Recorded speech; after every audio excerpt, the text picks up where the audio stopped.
Hey y'all, welcome back to Dallas for the CORSAIR DreamHack Masters. About time it came to town. This is where you want to be today, ladies and gentlemen. The quarterfinals are among us. And if you're roaming around the city right now at the festival, you have found yourself at the exact right place at the exact right time. Hello everyone, my name is Trace. I've been your host all week. And guess what? Today is no different. But I do need to go ahead and say thank you to all the people, the wonderful people, in fact, that have made this very much a reality. That being AT&T, Chipotle, CORSAIR, CS.Money, Esports Management, and of course, Monster Energy. Without any further ado, welcome back everybody. Today being the quarterfinal day, we've got some heated action. We've got a big old stage set up, all kind of people around here, a flurry of them. To include some of these guys, we've got Pimp and Sponge here, your analyst for the week. We also have Maniac, who will be on a little bit later. We had a special always looking at me, you know, look at my shirt in the beginning of the show. I did look at your shirt. I thought, yeah, I try not to look at you until we come on air. It's a surprise every day. I like to really take it in when everybody else gets the same opportunity. What's the judgment? I like it. The material looks like it'd be soft, and it is soft. I'll just take mine off. Don't worry about it. I like the buttons. Are they wooden? No. Oh, okay. Guys, I know you're both fashionovas, fashionistas, whatever you want to call yourselves, but we did have some Counter-Strike. In fact, we had a lot of Counter-Strike. We had some Counter-Strike yesterday. What do we see? Look, yesterday's matchups, right, on the mainstream, we had the winners games, right? We had the ones which the consequence was, do you go to the semis or do you go to the quarters? The elimination was going on that secondary stream with Dustin, Vincent. Look, normally when we have this format, we're doing the loser games, right? But I'm actually glad that we got to do the win ones because we got Liquid versus FaZe, right? And that was a banger. I think that's so far the matchup of the tournament. That one right there really gave us a good idea of what this FaZe project with Neo on board could look like if everything's clicking and going in the right direction. And they made Liquid work for that one. Yeah, I definitely agree. And I also think it was very nice to see Shox and Kenny S play up to the old level yesterday. I mean, G2 seemed like a team that is coming here to make some waves, and especially those two. It's been such a long time since we've seen them consistently perform at this level, but it was a good yesterday. Can they do it again today? Not too sure. The funny part is when people say, okay, vintage Shox, vintage Kenny Yesh. Like, these guys, you know, they're not in wheelchairs. They're not, you know, being put up at the pawn shop. These guys are world-class players, and they have been for some time. Just doesn't come out as frequently as it used to. Yeah, and I think today would be a good test. Like, literally 24 hours, the contrast between that to see what level of team we had yesterday, or those individuals, and what level they put up today. Now, people could maybe argue, oh, you know, FaZe is you know, a better opponent, but Renegades, you consider where they are in the world right now, the fact that they were still obviously putting the pieces back together since Grat's been there, they're a very good team as well.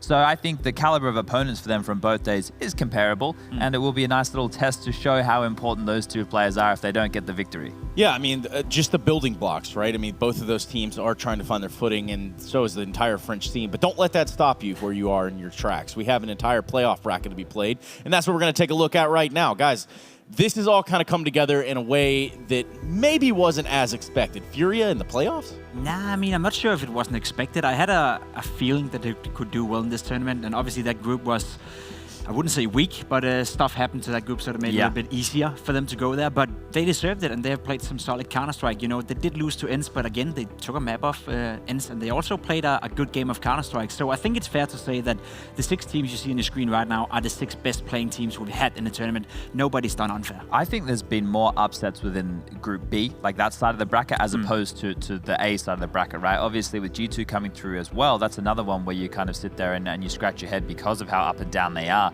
Whereas, you know, FaZe, obviously we know that there was NIP and Windigo they got to play to get to the playoffs, and both having stand-ins. So the fact that they get a chance to really solidify the fact they are a decent team on the right direction with the Liquid game is good signs. And it's great that we have Liquid at one side of the bracket and ENCE at the other, so that the 2 highest rated teams in the tournament can actually meet each other in the grand final. Always love it when that one comes together. Yeah, that's the way it's supposed to go. That's the way we scripted it, right? When we kind of came together in the huddle before we all came to Dallas, we said, hey, these are the 2 No, I'm kidding. That's not what happened at all. What will happen, though, is us talking a little bit about this G2 team a little bit more and how they've kind of come together. Amanek being a player that's sticking out in my mind is one that's really stood out for G2. It's a little bit unfair that we talk so much about Kenny S and Shox when they're playing well, because Amanek is the one consistent force they have within that lineup. It was not like he was having a bad day yesterday. He was just outshined by Kenny S and Shox because they were playing some of the best Counter-Strike we've seen them play in many years. Amanek, to me, is one of the greatest individuals the French scenes have to offer right now. I think he's very consistent. I think he's very demanding in the way he plays. He creates a lot of space around him. So I've been surprised that G2 haven't been able to play better, considering how well he's been performing. But we got to see yesterday that when Shox and Kenya shows up, if Amanek is the third best player on your team, you have a pretty goddamn good team. Well, there were some highlight plays all around yesterday, but the one I want to talk about is Amanek's 4K. But we did actually get to hear from G2 themselves. I do believe it's Shox. Yeah, he talks about it. Let's hear what he's got to say.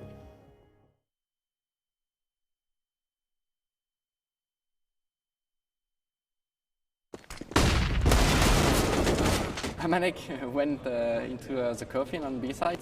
He was 1-on-4 with the CZ, so we can found that it was A over. couple of kills, and Amanek, he could probably maybe sort of run through and steal a kill somewhere, but I don't think it's going to. Oh, wow, more and more headshots. Got a couple. Oh, no! How could that happen? Then he shot down directly too, and we were like, oh, come on. And he just did an amazing shot on the third one, and then we were like, okay, he's definitely gonna make it, and we were really happy about it. But Amanek is here with the C-set. Oh, he's going to clutch it. 1 versus 4 with the C-set. 75 out of this world. 1 versus 4. CZ still got it, kind of like the French scene. They kind of go hand in hand anyway, so they might as well just be rolling together, right? Yeah, the curious thing with these plays that we seem to highlight and show you here is that the only thing that ties them all together, like the Olaf diffuse that we had highlighted as well, is they're anomalies, right? They're not things that happen all the time, and they're not things that you can actually explain, right? The option for those things happening is, okay, Amanek did fantastically well in a situation. If you put him in that situation 10 times, it probably wouldn't happen again, right? It would only happen the 1 out of the 10. Same with that Olaf defuse. Those kind of situations, you know, blue moon type scenarios. Right, they're not something that an individual team could bank on in terms of winning and how they have to approach the game, but there's a gentleman Always here. nice. Yeah, oh yeah, it's flashy, it looks cool, and you know, like it would be awesome if they could do it all the time. Yeah. But unfortunately, for every team we're going to talk about, that's not their fallback plan, right? That's not their go-to. That's just sort of like living on a prayer. Shout out Bon Jovi. Anyway, guys. Kind of feels like G2's fallback plan. You think so? Yeah, like individuals. Yeah. Their T-sides kind of need a bit of work, bit of polish, bit of shine. Bit of work? Yeah, okay, well, I was trying to be nice. It's still early. We just started the broadcast. Just turned it on. My goodness, Jacob, please. Please, for all intents and purposes, let's go ahead and shift focus now to Stewie 2K. This young man, this major champion, this guy that is now the highest earning player in all of, what is CS? North America. North America. Okay, I don't want to get ahead of myself, but soon. So let's talk a little about Stewie 2K and perhaps some of the impact that he's had on Liquid up to this point. I think that's the cool thing about Stewie 2K, because he adds an extra layer to this Liquid lineup. He was not having a great series yesterday. He's in particular not really been playing well this tournament, but he's always having impact. He's always the guy going in first. He doesn't really care whatever he has. I think yesterday he had a half where he was 2-16, not really feeling it. He comes into the next map, that's Inferno, not really starting off good, but you see him in the second half completely entry-fragging the shit out of the A bomb side, or the B bomb side, and that is Stewie 2K for you. He doesn't give a damn. He just goes up Just there, like you, gets Jacob. it done. Yeah. Just like me, just gets up there, gets the job done, and Stewie 2K is that extra layer Liquid has now. He doesn't necessarily need a good start to have impact, and that's the next thing you have to fight when you're facing Liquid. Well, some of the brains and brawn over there at Liquid actually took some time to catch up with us to talk about the banana control. I do believe it's Stewie direct, so let's see what he's got to say. Pretty crazy. We'll see if they can handle it with 4 people. No damage really been dealt. Stewie takes a minuscule amount. There's the flashbang. Rain is so blind. Stewie's going to commit for the follow-up as well. Assist for I think after those 2 kills in that key moment, I felt like that secured our confidence and our mentality. It broke the mental barrier of having this feeling of they maybe come back or it might go OT. And securing that 15th round always gives you that comfort, knowing that you have second chances. You can go into OT and have second chances to win, and you can have a little leeway. We don't want to take anything out from him. Good enough shot there for Olaf, but getting shot at the back, and they have the bomb site. Whoops, I need that. Seems as though they've got it figured out over there, Chad. Yeah, and this is a team right now, I think that Liquid are in a weird spot because obviously they're making it to all of these finals time and time again, and the breaking point for them was we thought, okay, well, once they get a victory, once they're able to, you know, get Sydney under their belt, it shouldn't be any problems. But we just saw at Summit that it can still be problems for them, Summit, right? though. Yeah, I think the gravitas of the tournament in comparison comes into play here a little bit. Vitality obviously played very good. There's nothing that we can detract from their whole situation. But it would be nice for Liquid if tournaments that they go into and they are the best team there, that they could just win, because that's how they're going to put themselves on the pedestal, that it is easy to go in and say, well, now it is Astralis versus Liquid, the 2 Titans going toe-to-toe. If they're losing to teams along the way and they're just continuously losing in grand finals, then it's like, well, well, they're the team who can get to the final, but they can never lift the trophy. And that's still always going to be with them until they consistently pick up more. And they can never capitalize, and that becomes a problem. That becomes a mental drain within the team itself. But perhaps 2019, we're almost halfway through it. Perhaps this is the year where things start to change. Again, Liquid just one notch into the Intel Grand Slam as it stands, and they have a really good shot at grabbing another one here. Now, our next team is absolutely, well, nowhere close on the Intel Grand Slam, but they could be. Cloud9? No, that's, yeah, they're real far from here, Chad. No, this would be Vitality. That's who we're going to be talking about now. We need to talk a little bit about how they've managed to kind of put it all together. We see them do a performance in Los Angeles. They come down to Dallas. They're doing some of the same head-turning stuff. What can we say about Vitality? I just want to get out in front of this before we start saying this through the entire Death segment coming up, right? Is when we talk about ZywOo and Apex being the two highest-rated players in the tournament right now, let's add a little bit of context to that. They buffed their stats by beating Lucid Dream. Sure. Okay? And then they were also versing NIP with a stand-in. Yep. Right? So right there, that's stat padding. That's what that is. So what I actually would want people to do is dive into those North games, the best of 1 and the best of 3, and look to the biggest contributors within those games. And I actually think that Alex has been quite a performer in those matchups, at least statistically speaking, and with him taking over the in-game leadership reins. That's been a transition which has felt seamless, right? It's just, they've obviously spoken about it, but it hasn't been a hiccup. It's not like, oh, well, they've changed, so they dip on off and then they work back up. It's just, oh, the handoff, MBK gives the baton to Alex, and they just keep cruising on up, and things are looking better and better for them. I would definitely agree. I think Vitality is definitely trending upwards, and what we saw at Summit kind of continued here. They had a rough start against North in their best of 1 series, but it is the best of 1. It is the first game of the tournament. We've seen Na'Vi so many 16-14 as well. Could have gone both ways. We've seen Na'Vi so many times coming into a tournament, losing the opening game and then going straight to the final anyway and winning the entire thing. So who says Vitality can't do the same? I agree with you. I think it's a project in general that is just trending upwards, and we haven't really seen a downfall yet. So maybe they're losing today, and maybe that will be the first sort of like inch in the armor. But apart from that, it's a team that has constantly grown into getting better.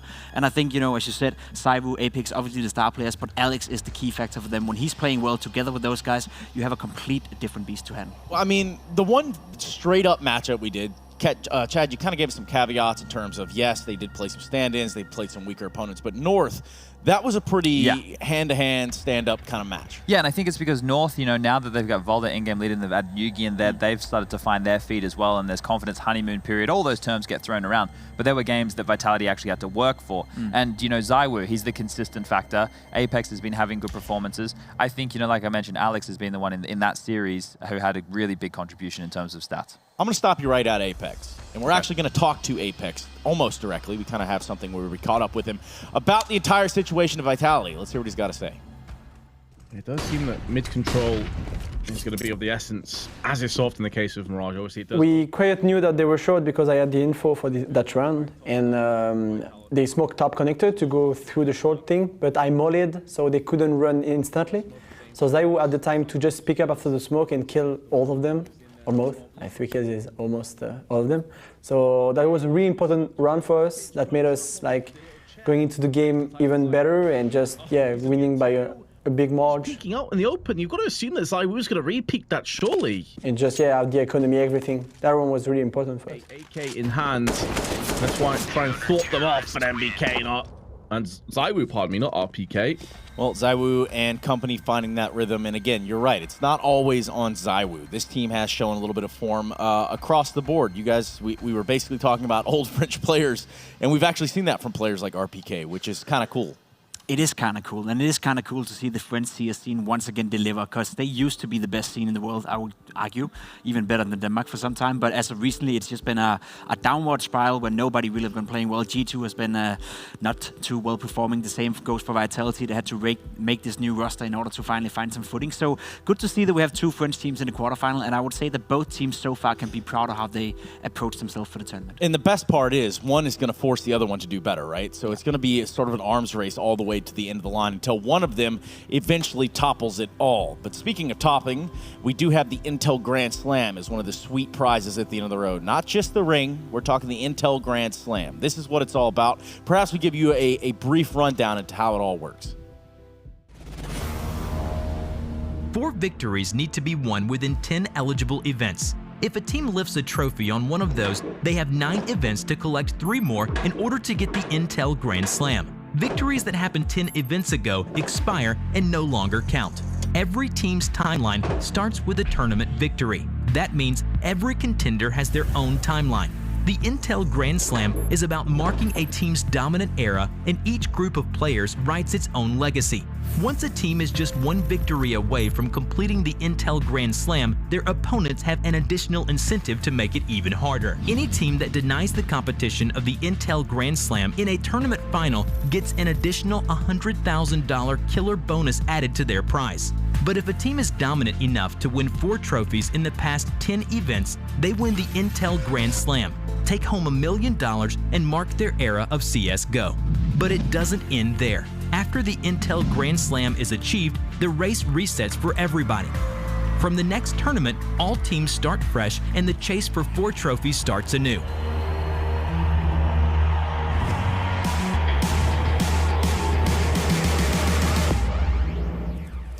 Yes, the Intel Grand Slam. Astralis putting that first mark on the board with the Intel Extreme Masters Katowice Major by grabbing that entirety of the major trophy, Chad. It's very curious there that Chicago's on there with the change to only 8 teams. So that's another one that Liquid could take when you look at all these, right? Astralis not here. Astralis weren't in Sydney. This is the perfect comparison right now. So if Liquid grab this one, they're going to be 1 ahead of Astralis. We know that both teams are going to be at the Pro League Finals. We know that Liquid, if they can qualify, both teams will be at Cologne. And then Liquid may get another free shot in Chicago. I don't know if Astralis are going to be there or not. Yeah, I mean, you talk about Chicago being 8 teams. Is there a chance that New York is the same? I don't know. That one could all be up in the air. We know it's been, because of the major, things always change. There's possibilities for those kind of format moves. There's all kind of changes that could happen around there. A couple words here and there. It's fine. We're going to go ahead and do this. Coming up after the break, we have our first quarterfinal matchup of the day. It's going to be Furia taking on Vitality. The Brazilians here making a wave more than just ripples, and they're going to make you remember this matchup for sure. The French, well, they're not going to go down without a fight. I guarantee it. We're going to a break. We'll come right back.